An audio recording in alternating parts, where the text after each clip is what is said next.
अतिथि शिक्षक जो है लगातार पुलिस की बैरिकेडिंग तोड़ने के लिए और उस पार जाने के प्रयास में लगे हुए हैं। इस तरफ महिला शिक्षिकाएं भी हैं और उसके बाद ये देखिए ये कुछ महिला शिक्षिकाएं सड़क पर गिर भी गई हैं। नक्सलवाद सरकार ने नहीं, हमने खत्म किया है। हमने उस जगह में जाके अलग जगह है, शिक्षा की जो जगह है, बच्चों को समझाया है, पढ़ाया है, लिखाया है, तब जाके वहाँ बच्चे और आदिवासी लोग समझे और शिक्षा को महत्व दिए।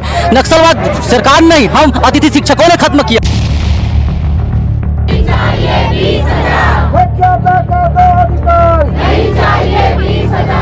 11 सालों से ये संघर्ष चलते आ रहा है। एक ही मांग, शिक्षा विभाग में संविलियन, बस इसी के लिए आवेदन, निवेदन, अनुशंसा सब कुछ हो जा रहा है, लेकिन सरकार हमारी बात सुनने को तैयार नहीं है। वो भी हमको नहीं मिल पाता। आज महंगाई के ज़माने में 20,000 होता क्या है? आज नेता जो मंत्री हैं वो सिर्फ एक दिन में 20,000 उड़ा देते होंगे। हम अपने बच्चों का पेट कैसे पालते होंगे, हम अपने परिवार का पेट कैसे पालते होंगे, वो हम जानेंगे, हम शिक्षक होके जानेंगे। अभी तक हमारे जो शिक्षा मंत्री जी हैं उनको सुनाई नहीं दे रहा है, या वो हमें देखना नहीं चाहते। वो क्या करना चाहते हैं हमें बिल्कुल भी समझ में नहीं आ रहा है। और सरकार को अभी भी हम ये चेतावनी दे रहे हैं कि अगर आज इन शिक्षकों की पुकार नहीं सुनी गई तो हमारा वो रौद्र रूप देखेगी। हम उस अंजाम तक जाएंगे जिससे हमारा संविलियन होगा। जब तक संविलियन नहीं होगा सर, हमारे साथी यहाँ पर डटे रहेंगे। कहाँ से आए हुए आप? हम लोग दुर्ग के निवासी हैं और बस्तर में कार्यरत हैं। हम लोग पिछले 11 वर्ष से शोषण और गुलामी की जिंदगी जी रहे हैं। कि जब दूरस्थ इलाकों से बलरामपुर, सूरजपुर, बस्तर के कई क्षेत्रों से, ऐसे आदिवासी इलाकों से जब शिक्षक यहाँ बैठकर आंदोलन कर रहे हैं, तो ऐसे इलाकों में शिक्षा व्यवस्था का हाल क्या है? ऐसे इलाकों में फिर पढ़ा कौन रहा है? ये सबसे बड़ा सवाल है।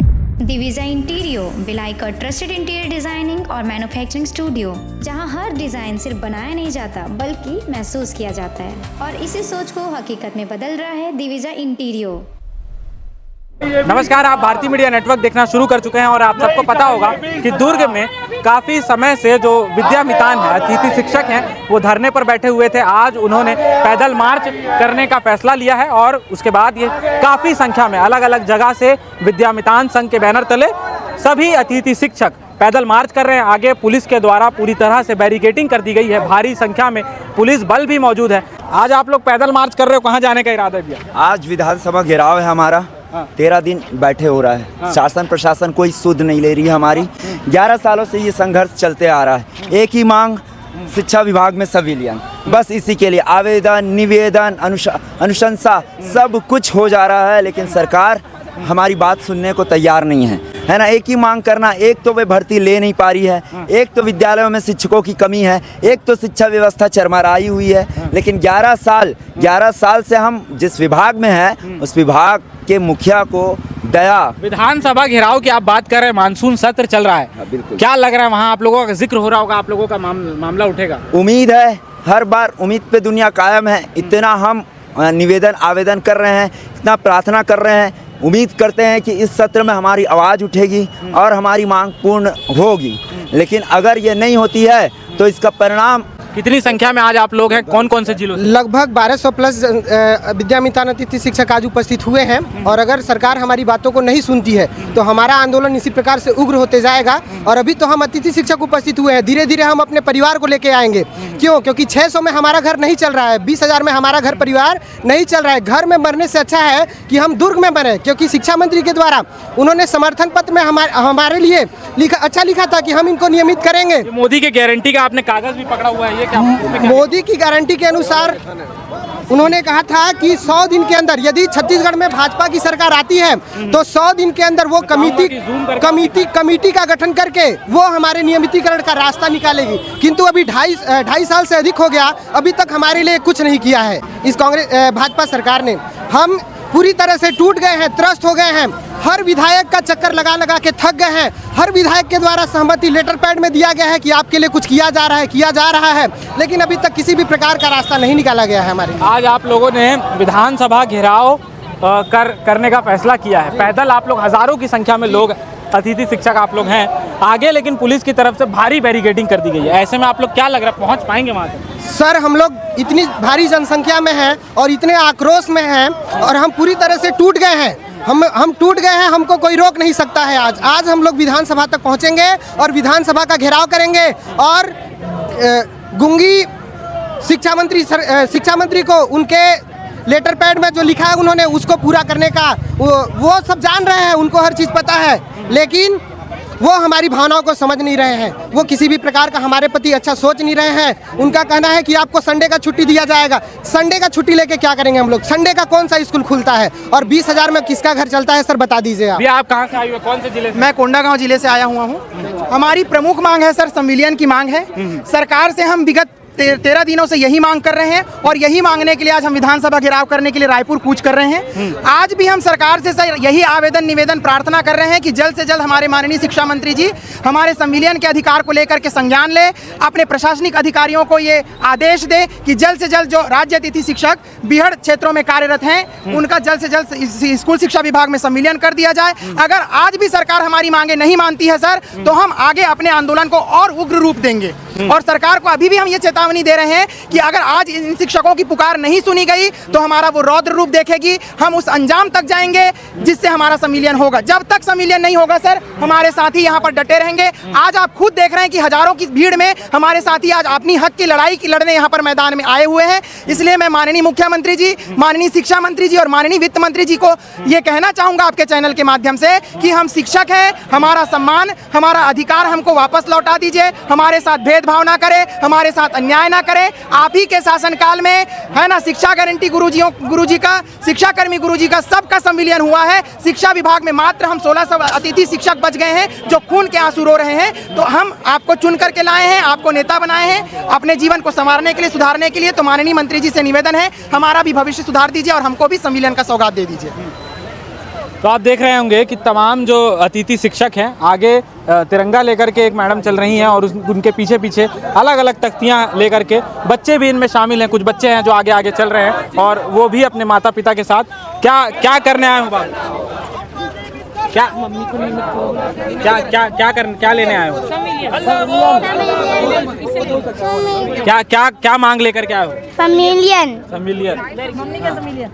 छोटे बच्चे भी इनमें शामिल है। पीछे की जो कतार है वो मैं आपको एक बार दिखाऊं तो खत्म होने का नाम नहीं ले रही है। काफ़ी लंबी कतार है। अतिथि शिक्षक जो है वो छत्तीसगढ़ के अलग अलग जिलों से आए हैं, कुछ दूरस्थ इलाकों से भी आए हुए हैं। और लेकिन इन्होंने फैसला तो किया है कि आज विधानसभा रायपुर कूच करने का, घेराव करने का, लेकिन आगे पुलिस की तरफ से भारी बैरिकेडिंग कर दी गई है। ऐसे में ये देखने वाली बात होगी कि कितना सफल होता है ये घेराव। कुछ और लोगों से भी बातचीत करने की कोशिश करेंगे और समझने की कोशिश करेंगे इनकी मांग को। क्या कहना चाहेंगे? आज आप लोग कहाँ से आए हुए हैं? हम लोग कोंडागांव जिले से आए। कोंडागांव जिले से आए, इतनी दूर से आप लोग यहाँ दुर्ग जिले में आए हुए हैं। क्या लग रहा है सरकार आपकी सुनेगी? सुनेगी, सुनना पड़ेगा उनको। मानसून सत्र चालू हो गया विधानसभा में। सारे पक्ष विपक्ष के नेता वहाँ मौजूद हैं, मंत्री वहाँ मौजूद हैं। ऐसे में आप लोग आज ही के दिन पैदल मार्च भी कर रहे हैं। रायपुर यहाँ से चलने का आप लोगों ने फैसला किया, क्यों किया? ताकि यहाँ से लेकर रायपुर तक हमारी आवाज़ गूंजे, विधानसभा में भी हमारे बारे में बातचीत हो। कितने दिनों से आप लोग दुर्ग में बैठे हुए थे?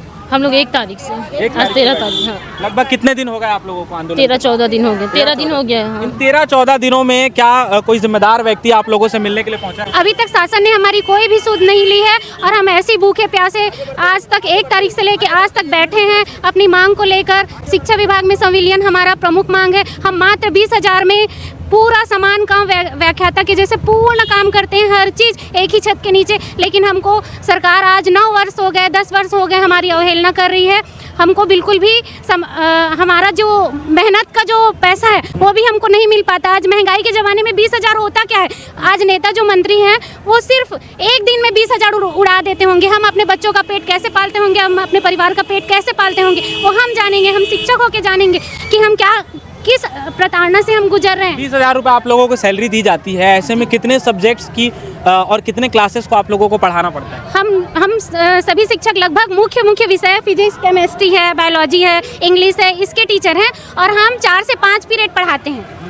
4 से 5 पीरियड पढ़ाते हैं। जितना लगभग नियमित व्याख्याता नहीं पढ़ाते होंगे उससे ज़्यादा हम करते हैं। उसके बाद हम रजिस्टर वर्क भी करते हैं। व्याख्याता को कितनी सैलरी दी जाती है? उनका सैलरी है सर 65,000, 70,000, 75 और लाखों लाख तक भी सैलरी है उनकी। और आप लोगों को 20,000? जी, मात्र 20,000। ठीक है। तो जैसा कि ये लोग बता रहे हैं कि काम ये लोग बराबर व्याख्याता के बराबर का करते हैं, लेकिन इन्हें सैलरी कम दी जाती है। एक बार आप देख पा रहे होंगे जहाँ तक कैमरा जा रहा है वहाँ तक आप देखिए लंबी लंबी कतारें हैं, अलग अलग जगहों से लोग यहाँ पहुँचे हुए हैं, अलग अलग ज़िलों से हैं। आगे जो है महिलाओं की कतारें हैं और पीछे भारी संख्या में पुरुष भी हैं और पुलिस बल भी उसके साथ साथ बराबर नज़र आ रहा है। रायपुर पैदल मार्च करने का फैसला ये लोगों ने किया। ये देखिए संविलियन विद्यामितान अतिथि शिक्षक, ये रायपुर दुर्ग में इतने दिनों बैठने के बाद आप लोगों ने रायपुर चलने का फैसला क्यों किया पैदल? अब दुर्ग में इतने दिन बैठने के बाद अभी तक हमारे जो शिक्षा मंत्री जी हैं उनको सुनाई नहीं दे रहा है या वो हमें देखना नहीं चाहते, वो क्या करना चाहते हैं हमें बिल्कुल भी समझ में नहीं आ रहा है। 12 दिन से हम लगातार यहाँ बैठे हैं अपनी मांग को लेकर और अभी तक हमारा संविलियन हो जाना चाहिए। 11 वर्षों से हमने ये प्रयास किया है। आपके साथी बता रहे थे मोदी जी की गारंटी में भी ये बात शामिल है, उसके बावजूद आप लोगों की ये मोदी जी के गारंटी में भी ये बात शामिल है। हम ही ने बनाया है, हम ही संवारेंगे ये कहते हैं, पर इनका संवारना तो दूर, ये हमारी खोज खबर भी नहीं ले रहे हैं। क्या लग रहा है आज आप लोग पैदल मार्च कर रहे हैं, रायपुर तक पहुंच पाएंगे? आगे भारी बैरिकेडिंग कर दी गई है। बिल्कुल पहुंच पाएंगे, हम लोग को पहुंचना ही है क्योंकि हमारा एक ही मकसद है कि हमको किसी भी हालत में संविलियन चाहिए और चाहिए। ये देख सकते हैं कि आप मोदी की गारंटी में इसमें लिखा हुआ है कि अतिथि शिक्षक को 100 दिन के अंदर उनका एक कमेटी बनाया गया। अभी तक ना कमेटी का गठन किया गया है, ना ही कुछ इन्होंने सोचा है, तो इनको दिखाई देना भी बंद हो गया है, सुनाई देना भी बंद हो गया। लेकिन हम जिस तरीके से चल रहे हैं हम चलते रहेंगे, हम विधानसभा घेराव करके ही रहेंगे। दुर्ग में लगभग 10 से 15 दिनों से आप लोग बैठे हुए थे, इस बीच कोई जिम्मेदार आप लोगों से मिलने के लिए पहुंचा? कोई नहीं। आज आप से आए थे लेकिन वैसे कोई नहीं आए हैं। अच्छा, तो कौन कौन से जिलों से आज आप लोग पैदल मार्च कर रहे हैं भारी संख्या में लोग? मैं तो सर सूरजपुर से आई हूँ और आज ही मैं शामिल हुई हूँ और ये मैडम बलरामपुर से हैं। 25 जिले से पूरे पैदल मार्च कर रहे हैं। छत्तीसगढ़ के सुदूर अंचल में जितने भी हमारे जिले हैं, कवर्धा हो गया, बीजापुर हो गया, सूरजपुर हो गया, इधर कोंडागांव हो गया, नारायणपुर हो गया, बीजापुर हो गया, सब जगह से लोग आए हैं। पिछले 11 वर्षों से ये काम कर रहे हैं, सुदूर अंचलों में शिक्षा का जोत जलाने का काम किए हैं। अब बताइए क्या करेंगे आज? तो बिल्कुल जैसा कि बता रहे हैं सभी लोग कि अलग अलग जिलों से, दूरस्थ इलाकों से भी शिक्षक पहुंचे हुए हैं, काफ़ी भारी संख्या में है। हालांकि जो बातचीत हमने अभी तक की है वो आपने सुनी होगी। आगे पुलिस की तरफ से भारी बैरिकेडिंग कर दी गई है और ये जो पैदल मार्च है, जो पैदल यात्रा है, वो वहाँ तक पहुँच ही रही है। अब देखने वाली बात ये रहेगी कि जब ये लोग वहाँ पहुँचेंगे और बैरिकेडिंग के उस पार जाने का प्रयास करेंगे तब पुलिस अपना बल दिखाएगा। ऐसे में ये लोग रायपुर कैसे पहुँच पाएंगे पैदल मार्च करके, देखने वाली बात यह रहेगी।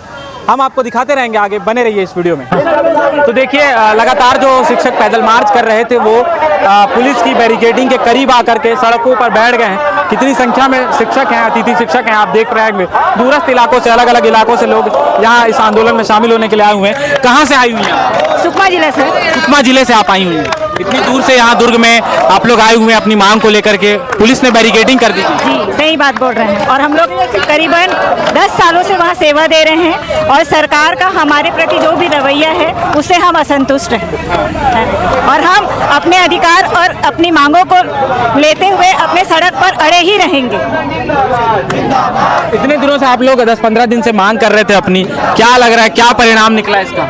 अभी तक कुछ भी परिणाम नहीं निकला है। सरकार हमको धोखा ही दे रही है। हम लोग लगातार 13 दिन से यहाँ हड़ताल में बैठे हुए हैं, लेकिन सरकार हम तक आके बात भी नहीं करना चाह रही है। हम लोगों को जो नियमितीकरण संविलियन की जो सौगात है वो सरकार हम लोगों तक नहीं पहुँचा पा रही है। क्या लग रहा है, पुलिस ने बैरिकेडिंग कर दी गई है, मोदी की गारंटी थी वो भी फेल होती हुई दिख रही है? जी सर, मोदी की गारंटी के तहत हम लोग को नियमित करने का 100 दिनों में वादा किया गया था, लेकिन आज तक 11 साल हो गए। आज हम लगातार अतिथि शिक्षक के पद पर बने हुए हैं और हमारे साथ जो भेदभाव है ये लगातार चल रहा है। एक नियमित शिक्षक को आज 80,000 से लेकर 1 लाख रुपए मिल रहा है और हमें मात्र 20,000 रुपए मिल रहा है, जिसमें हमारा घर का गुजारा नहीं होता।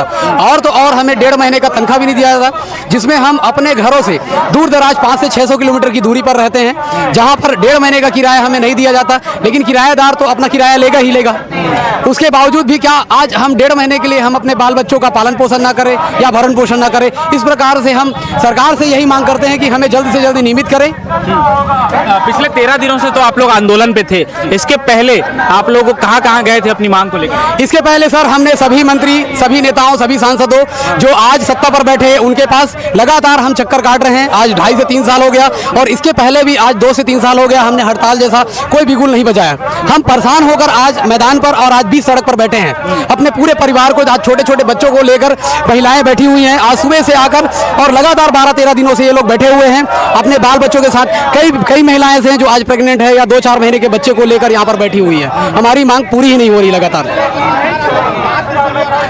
और मंत्री नेता आज हमें एक दिन भी सुध लेने उसके कोई भी अधिकारी कर्मचारी या कोई भी प्रकार से हमकी पूछ परख नहीं किए हैं। आप लोग जहां आंदोलन पर बैठे थे दुर्ग में, वहां से जो गजेंद्र यादव जी हैं उनका निवास कोई ज्यादा दूर है नहीं, क्या एक भी बार आप लोगों से मिलने के लिए पहुंचे? नहीं, हमसे मिलने आज तक नहीं आए हैं और अभी तक आज 12 से 13 दिन हमारे हड़ताल को हो गया, लेकिन एक भी बार उनके यहाँ ना तो प्रतिनिधि आए हैं और ना ही गजेंद्र यादव जी की तरफ से कोई मुहिम चलाई गई हमसे मिलने के लिए। हाँ, तो बिल्कुल आप देखिए जैसा कि बता रहे हैं, एक भी बार कोई जिम्मेदार व्यक्ति मिलने के लिए नहीं पहुंचा है। और भी भाई साहब इनसे बातचीत करेंगे। कहाँ से आए हुए आप? हम लोग दुर्ग के निवासी हैं और बस्तर में कार्यरत हैं।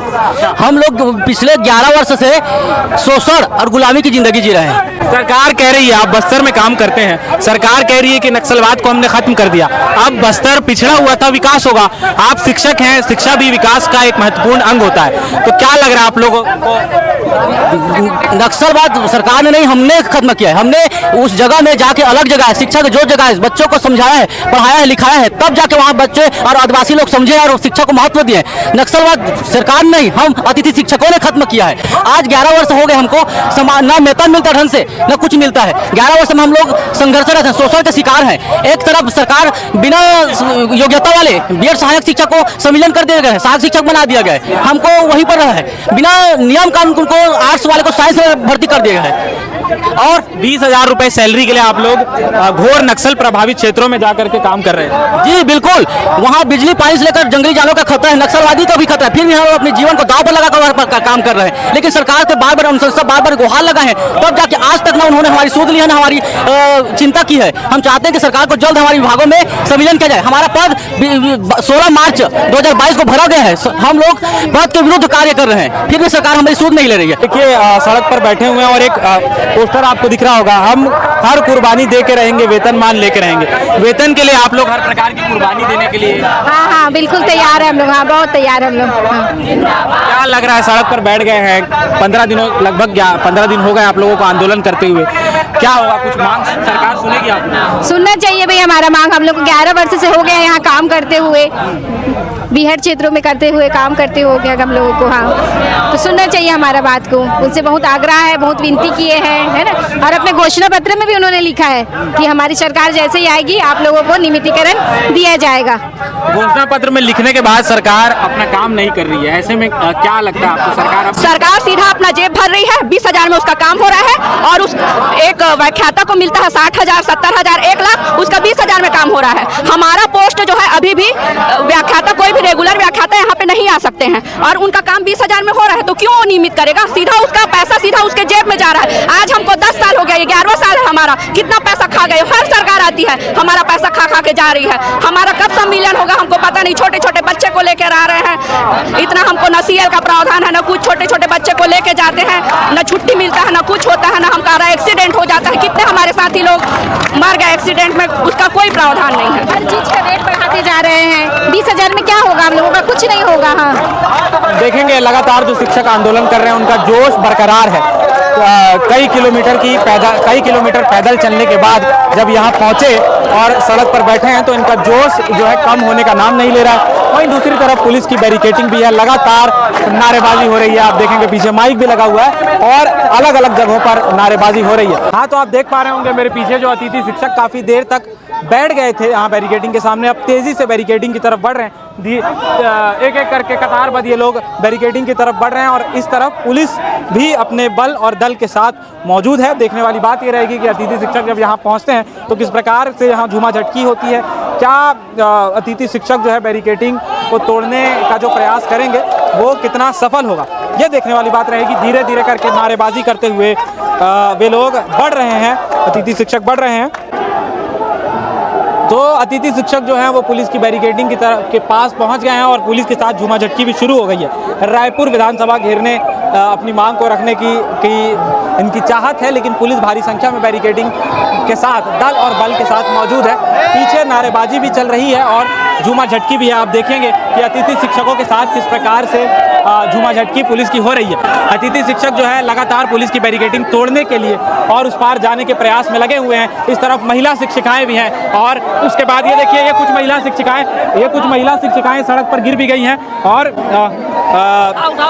पूरी तरह से सड़क पर गिर भी गई थी और उसके बाद सड़क पर गिरने के बाद वापस उठी है और इस तरफ और यहाँ देखेंगे कि जो मोदी की गारंटी का पेज था वो नीचे गिर गया है। इसी प्रकार से इस तरफ जो पुरुष हमारे अतिथि शिक्षक हैं वो भी पुलिस के साथ झुमाझटकी उनकी भी चल रही है। लगातार नारेबाजी हो रही है और अतिथि शिक्षक अपनी मांग को लेकर के ये देखिए किसी महिला शिक्षिका का जूता जो है झूमाझटकी में जब महिलाएं गिरी तो उनका जूता भी यहाँ पर गिर गया और ये देखिए फिर एक बार महिला शिक्षिकाएं उठी हैं और पुलिस की जो बैरिकेडिंग है उसको धकेल कर आगे जाने के प्रयास में लगी हुई है। महिला शिक्षिकाओं ने पूरा जोर लगा दिया है लेकिन पुलिस भी काफ़ी बल के साथ यहाँ मौजूद है और लगातार झूमाझटकी जो है शुरू हो गई है। महिला शिक्षिकाएं सभी हो रही हैं और इधर इस तरफ पुरुष शिक्षक भी हैं जो लगातार अपने बल का प्रयोग करते हुए धकेल रहे हैं और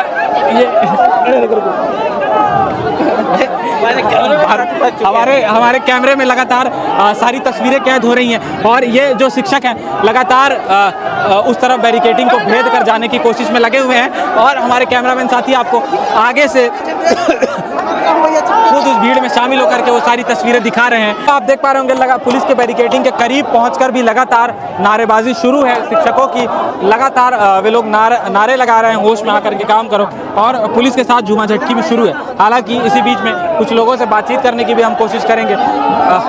लगातार सारी तस्वीरें सीधे हम आपको दिखा ही रहे हैं किस प्रकार से पुलिस के साथ झूमाझटकी हो रही है और शिक्षक और पुलिस आमने सामने हैं और सबसे ऊपर में वहाँ देखिए आप पुलिस का ड्रोन भी उड़ रहा है ताकि सब कुछ वहाँ भी कैद हो सके।